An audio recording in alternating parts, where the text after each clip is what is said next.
Hey AIESEC, it's great to be with you here in UUM. I do apologize not being there in person, but it feels like I'm right there with you, so way to go. And I've heard some great stuff about AIESEC. I actually have a lot of AIESECers who are great partners with us and great friends of us. So it's always great to be in fellowship with AIESECers all around the world. And it's great to be with you guys here and to be able to share a little bit of insights that I may have, at least in this whole space on leadership. Anyway, I wanted to share a couple of things with you today. It's been a great journey for me over the last couple of years, and I've been dabbling a little bit on various topics from leadership to entrepreneurship to a number of things, and finally culminating in me actually opening up my own business called Leaderonomics. But I want to talk a little bit about my life, but more importantly, this whole field of leadership. There's so many different versions of it. There's so many different takes on it. People say multiple things. Leadership is this, leadership is 4 traits, leadership is about that, leadership is about doing this, leadership is about being good and blah blah blah and all these other things. But what we have done at Leaderonomics over the last couple of years is to actually look at leadership and explore leadership and try and do some research in terms of what leadership is today, what leadership will be in tomorrow, and what leadership will be in the future. So I want to share some insights with you on what leadership is all about. In the past 1,000 years, leadership has gone through somewhat of a transition, or at least that's what people think it has. Many times, if you look back into the history of leadership, when we look back at people like Napoleon, like Mao Zedong, I mean, you see the warrior type leaders. Then you also got the political leaders, the freedom fighters like Gandhi, like Nelson Mandela. And then you also have the types like Mother Teresa, and we have numerous other types of leaders. Currently today, it's the Jack Welch, it's the Herb Kelleher's, it's the business leaders that hog the headlines. But throughout time, we've always been enthralled as humanity with this whole concept of leadership. And there's always been people trying to figure out a formula for leadership. Now what we have done is not so much provide a formula, but start looking and saying, are there similarities among leaders yesterday, today, and tomorrow? And we started to look at leaders and started to do research in understanding what are the similarities between Saladin in the Middle East in the 8th century, between Hitler, between Mao Zedong, between these guys, and also between Jack Welch, Mother Teresa, and some of the other leaders of today. And so, as we started to explore these different leaders, and some are very aggressive, some are very humble, like the Mother Teresas and the Mandelas. Some are very passionate. Every one of them is passionate, but we found multiple differences, especially in terms of their personality, especially in terms of their attitudes, their way. We had leaders with great values, like the Mother Teresas, and leaders that have horrible values, like Adolf Hitler. But as we looked at all these different parts of leadership, we found there were 4 very similar things across the board. Now these are 4 big buckets of things, and as we started to look at leaders today, in the corporate circles, and as we compared leaders previously, we found these 4 commonalities still stand firm and still hold. Now let me, what I wanted to do today is actually share these 4 commonalities, which we term as masteries. There are 4 masteries that define leaders yesterday, today, and possibly leaders of the future. And I wanted to share this because I think you as a community will benefit from insights into understanding these 4 masteries, and hopefully you'll be able to use these 4 masteries to better yourselves and become great leaders in the future. A couple of years ago, I had the privilege of working for General Electric, and one of the things GE went through was a transition between the old CEO, Jack Welch, into a new CEO, Jeff Immelt. And when Jeff Immelt became CEO of GE, he basically pulled together a task force, and I was one of them in this task force, basically to say, go define a new curriculum for GE in the 21st century. And so Jeff tasked us to go and do that, and one of the things we had to do was to kind of figure out, before we create a curriculum, we needed to find out what leadership in the 21st century was. And so, it was a great privilege, but I was one of the team that went out and interviewed about 1,000 leaders, both internally and externally, and we started to also look at leaders in the past. And again, from this look and leaders, I took a lot of the data that we accumulated there, and basically we formulated this chart. So let me introduce you to this mastery model. There are 4 masteries here, right here if you see. Personal mastery, business mastery, leadership mastery, and functional mastery. Now, these 4 masteries are really 4 masteries that define leaders across generations. I mean, these are masteries that all leaders had. If you look back in time, and I'll walk you through in more detail each of these pieces as we go along the next couple of days. But if you look at each of these pieces, it represents an equal amount of effort or equal amount of mastery that is required. So you can be the best in communicating, you can be the best in one space, say for example the personal mastery space, but that doesn't mean that if you're great at personal mastery, you'd be able to have the business mastery or the functional mastery or the leadership mastery to be effective. So it's not a plus, but it's a times. You need every single piece of this, and as you grow along as you grow along and become better and better leader, and as you develop each of these areas, you will ultimately become a far superior leader if you have these 4 key mastery areas. You know, I just love this mastery model, and I really get very excited, and sometimes I talk way too fast when I speak about this mastery model. But you know what? It's a great model, and let me share a little bit more details on that. But before that, let me get comfortable. So let me get comfortable, and let's that's much better. Let's talk a little bit about these 4 mastery models into a little bit more detail. Let's start with this whole personal mastery space. Now, in personal mastery, if you look at this whole space, it's really about yourself. It's really about how effective you are as a person. Are you communicating well?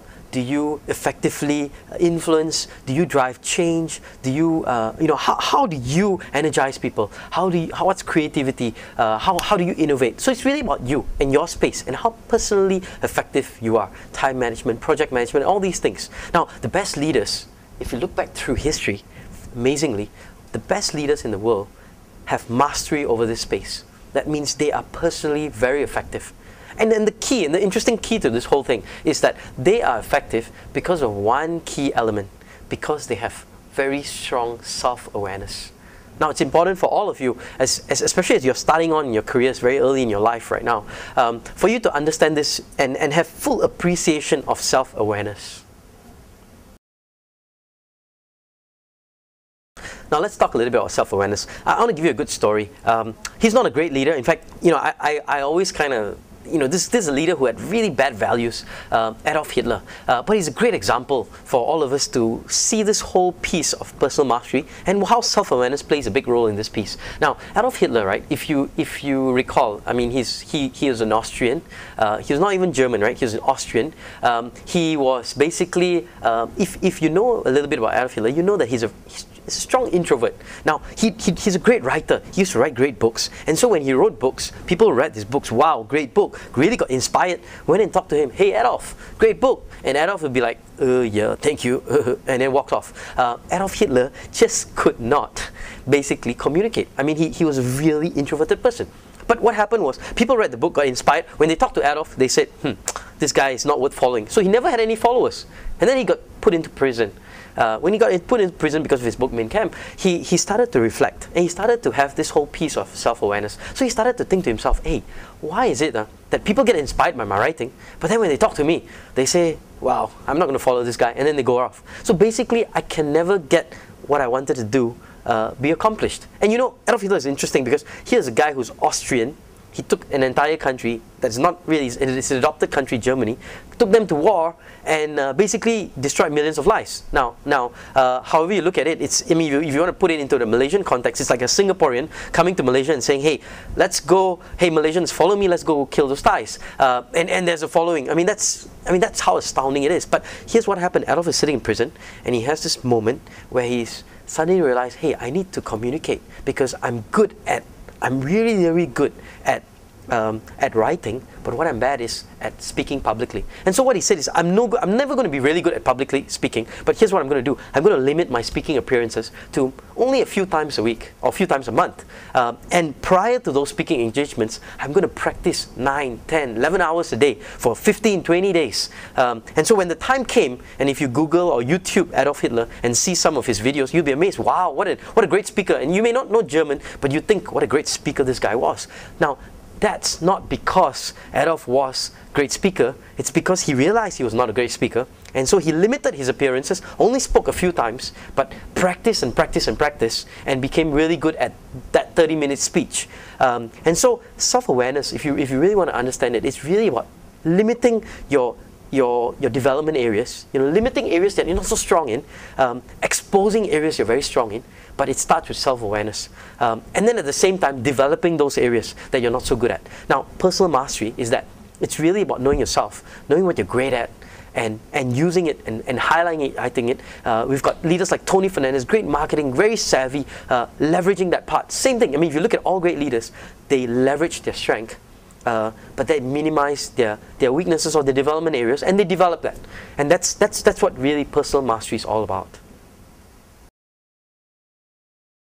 Now, the next space, let's move on, is business mastery. Now, in today's current environment, you can call it business mastery. Now, you can also call it domain mastery, or basically it's understanding, being an expert, or being good and able to link things together. So, for today's businesses, and if you're a corporate leader, it's business mastery. But if you're an NGO, it's NGO mastery. If it's an entrepreneurship, it's entrepreneurship mastery. So it really depends on where you are. So let's talk a little bit about business mastery and what business mastery really is. It's really one simple thing. Okay, it's really about being able to link things together. Now, the best leaders are able to see opportunities, they're able to leverage opportunities, and they're able to connect the dots. Let me give you a good example of this. In 1985, Andrew Grove became the CEO of Intel. And Andrew basically, when he became CEO of Intel, at that time, Intel, their biggest revenue source, I think more than 90% of their revenue, came from one thing. And it basically came from memory chips. Right? So memory chips was what Intel made, and about, I guess, less than 10% of their revenue came from microprocessors. Now, what Andrew Grove came in and he said, hey, I'm going to close down all my memory chip factories and I'm going to focus in on microprocessors. And so everybody said, Andrew, you got to be kidding. This guy's gone bonkers. The board got excited. They said, what happened? We put this guy as CEO and he's trying to basically destroy our #1 revenue source. Now, Andrew, if you read his book, Only the Paranoid Survive, and if you talk to him on an interview, he'd say, hey, I could see things happening. I could see everything. I could see that the Koreans and Japanese were making memory chips at 1/10 my price. I could see the advent of the PCs. I could see Intel, very strong technology company with a lot of scientists. As I saw all these things, I knew that we had to get out of memory and we had to get into microprocessors. And the decision was a relatively simple decision, because ultimately memory chips will be a commoditized item. And if you're a commoditized item, you ultimately have to fight on price. And ultimately, when you become a commoditized item, you have to be an excellent manufacturer. So ultimately, Intel would have to become a manufacturing excellent company, or a highly productive manufacturing company, and not a technology company. So to Andrew, the decision was simple. But nobody else could see it. Now, great leaders have this ability. Now, 25 years, 30 years later, everybody says, wow, Intel, great decision. Great stuff, Andrew. Well done. What a great decision. But, in 1985, it was a tough decision because nobody could see what was happening in the world. And these guys were able to link it together. I mentioned Tony Fernandez early on, but I mean, he built an airline, but here's what he saw. He started looking around and he saw, 40 or 50% of flights are empty. Wow, 80% of people in Malaysia don't fly because they're poor, or they just don't have the money to fly. And so as he saw these things, he said, and at the same time he saw AirAsia, which was owned by HighCom, available, and nobody wanted that asset. So he said, I've got an asset, I've got people who don't fly, and I've got basically airlines that are empty. How can I put it all together? And how can I build an airline? And so he did. And he came up with this, now everybody can fly. It's basically this whole piece of business mastery. It's the ability to see opportunities, link things together, understand the environment, understand technology possibilities, see what the needs are for a customer, put it all together, and that's what business mastery is. And it's the same whether it's an NGO, it's the same whether it's a non-profit, it's the same whether it's any environment. How do you see opportunity in your space? How do you see gaps? How do you see things that are happening politically, economically, and everything? And how do you link it all together? Now, if you can, and that ability, it's very hard to learn, right? I mean, how do you teach business mastery to someone? It's not something you learn overnight. It's something that you gain by experience, by context. And so, over the next couple of days, hopefully you'll be able to have opportunities to have different insights into different things. But you're not going to learn in 3 days or 4 days how to have business mastery. It's going to take you a little bit longer than that. But when you gain that over years and over experience, you will start to see things together. You'll start to link things together. But it starts with really opening your eyes to what is happening out there in the world. So that's business mastery. Now let's go to the next piece, functional mastery. Now this was very surprising to me. You know, in our research, we found that basically all leaders, almost all the leaders, 90% of the leaders, actually had a strong functional bias or a strong functional foundation. If you look at Jack Welch, he was in R&D for many years. If you look at Jeff Immelt, the CEO, current CEO of GE, who was a sales and marketing guy. The guy before, Reginald Jones, spent many years in finance. And then Herb Kelleher, CEO of the most successful airline in the world, Southwest, was a legal guy. You know, so you find many of these CEOs actually spent many years in one field, in one specific field, building credibility, building depth. So it's important, you know, as a lot of people say, oh, I want to be a leader and I want to be CEO, but it doesn't happen overnight. You need to build credibility. It's the same whether it's a function, or it's the same whether it's an industry. Maybe you're an oil and gas expert, but there needs to be some form of expertise. In the old days, right, in the 18th century, the expertise or the functional that was how to use a sword, maybe in the 15th century. So the person with the best swordsmanship usually, ultimately, had the credibility to have. Then he'd use his personal mastery, his business, or his, at that time, you know, his world knowledge, and he's finally the leadership part and become, you know, the leader of that time. But you needed to have that credibility. If you're in the Wild Wild West, if you don't know how to use the gun, or if you didn't know how to use the gun, regardless of how good you are in all the other traits, you'd be shot during a gunfight. So it'd be pointless if you're an expert leader and, you know, great personal mastery, great this, but you couldn't use the gun. It was a necessity. So likewise, having functional mastery or some depth or some credibility in one field or one area or one industry, it's really important. And leaders throughout history have demonstrated this depth or this credibility, something that gives them that credibility. So is that same with you as you start up your journey? Figure out where you want to build your functional foundation. Now for the last piece, leadership mastery. This is rather interesting because, you know, everybody says leadership is about this, leadership is about that. You know, Jack Welch says leadership is about 4 E's. Somebody else says no, it's 5 E's. So somebody else is 4 P's. You know, it's about this, it's about that. There's always a formula for leadership. But what we found rather interesting is that leadership, there is no right formula because it's very contextual. Let me ask you a question, and let me see whether you guys can answer this. And I'm going to ask some of your AIESECers out there to check and see how you guys are answering and let me know. Okay, let me ask you this. Okay, which is more important for a leader, to be humble or to be assertive? Now, which is more important? Go ahead, tell me. Okay. Oh. So some say humble, some say assertive. Oh, never mind, let's try another question. Okay, which is more important for a leader? To be big picture or to be in the details? What's your take? Okay, fair enough. Okay, let's try another one. Which is more important for a leader? To be talking or to be listening? Which one? Well, let's go on and try one more. Okay, so which one should a leader do? Use data or use intuition to make decisions? Okay, I can go on and on, but hopefully you're starting to get my point here. Okay, a leader needs to be humble and very good at being humble, but a leader also needs to be assertive and very good at being assertive. A leader needs to be very good at communicating, at talking, but at the same time, a leader needs to be very good at listening, right? It's not, and now it's two extremes, right? Talking, listening. Humility, assertiveness, big picture in the details. You know, and I can go on and on. There's about 20 traits, or 40 if you look at the two extremes that we've researched on. And later we'll share some of our research with you later on the program. But you know, if you start to look at these traits, of extreme traits, right? It's not really about humility. Neither is it about assertiveness, right? It's about when, right? When should you be humble? When should you be assertive? When should you be big picture? When should you be in the details? When should you talk? When should you listen? Now, if you understand that, and if you start using that as a basis of decision making, you would really start now understanding that leadership is really about decision making. It's really about knowing when to make the right decision, right? So, with that as a context, okay, and understanding that leadership is not really just about the trait. It's also about the usage of the trait, or when to use the trait. It's really about decision making.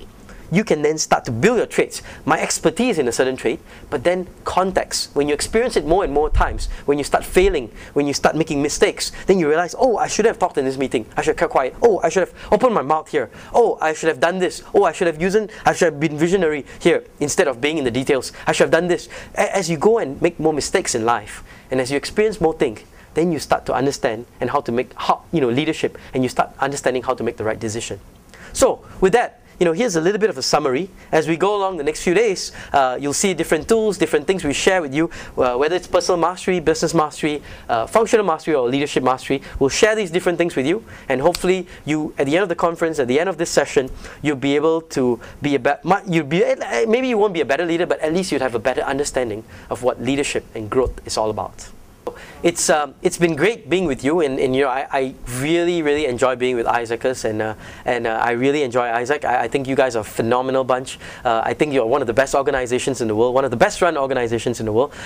So salute to you, and I look forward to seeing more of you come out, becoming leaders, going out there, changing the world, making a difference, and making this world a better place. So all the best in your next couple of days. Go on, change the world.